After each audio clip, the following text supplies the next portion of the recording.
અને હવે સમાચાર જોઈએ વિગતવાર તો મોટા સમાચાર રાજકોટમાં સંદેશ ન્યૂઝના અહેવાલની ધારદાર અસર પડી છે। સૌરાષ્ટ્ર યુનિવર્સિટીના કુલપતિની અકડ હવે દૂર થઈ છે અને કુલપતિની ગાડી પરથી સાયરન દૂર કરવામાં આવ્યું। ગઈકાલે સંદેશ ન્યૂઝ દ્વારા અહેવાલ રજૂ કરવામાં આવ્યો હતો।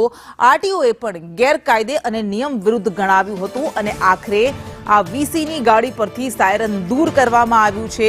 વીઆઈપી હોવાનો તેઓ રોબ જમાવતા હતા, પરંતુ આખરે સૌરાષ્ટ્ર યુનિવર્સિટીના કુલપતિની ઉત્પલ જોશીની અકડ દૂર થઈ છે। એમણે પોતાની ગાડી પર સાયરન લગાવ્યું હતું અને જ્યારે પૂછવામાં આવ્યું ત્યારે તેમણે એવું કહ્યું હતું કે અન્ય કુલપતિઓ પણ પોતાની ગાડીમાં સાયરન લગાવે છે, આમાં મેં કોઈ નિયમનો ભંગ નથી કર્યો અને હવે આ સાયરન દૂર કરાયું છે। વધુ વિગત સાથે સંવાદદાતા મયુર સોની આપણી સાથે જોડાયા છે।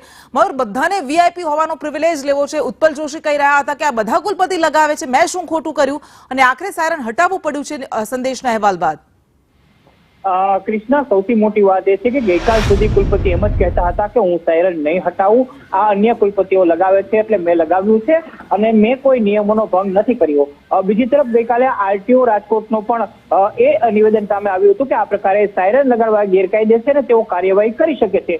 ગઈકાલે સંદેશ ન્યૂઝે પ્રમુખતાથી આ અહેવાલ દર્શાવ્યો હતો। એટલું જ નહીં, પરંતુ કોણ સાયરન લગાવી શકે છે, કોણ ગાડીની અંદર લાઇટ લગાવી શકે છે, આ તમામ બાબતો વિગતવાર દર્શાવી છે। ત્યારબાદ કુલપતિને હવે જ્યારે જે ભાન થયું હોય તેમ તેને પોતાની ગાડી ઉપરથી સાયરન તો હટાવ્યું જ છે, પરંતુ સાથે સાથે તેમને કુલપતિ તરીકેની હોદ્દાની જે નેમ પ્લેટ હોય છે એ પણ હટાવી દીધી છે। એટલે એમને ચોક્કસ એ ખ્યાલ આવી ગયો છે કે અહીંયા તેમની કાર્ય નહીં ફાવે, અહીંયા જે નિયમોનો ભંગ કરશે એમને નિયમો મુજબ જ ચાલવું પડશે, ચાહે તે કુલપતિ હોય કે અન્ય કોઈ વ્યક્તિ હોય। આ અગાઉ પણ 2 દિવસ પહેલા જ્યારે મેયરની ગાડીનો વિવાદ આવ્યો હતો ત્યારે પણ સંદેશ ન્યૂઝે પ્રમુખતાથી કહ્યું હતું કે આ પ્રકારનું વીઆઈપી કલ્ચર છે એ ન તો રાજકોટની પ્રજા સ્વીકારે છે, ન તો રાજકોટની જે જનતા છે તેના મગજની અંદર બેસે છે। એટલે મેયર બાદ હવે કુલપતિ છે એમને પણ કાયદાનું ભાન થયું છે ને તેમને પોતાની ગાડી ઉપરથી ઉતરશે તે હટાવી દીધું છે। જી બિલકુલ, આભાર આપનો તમામ વિગત માટે।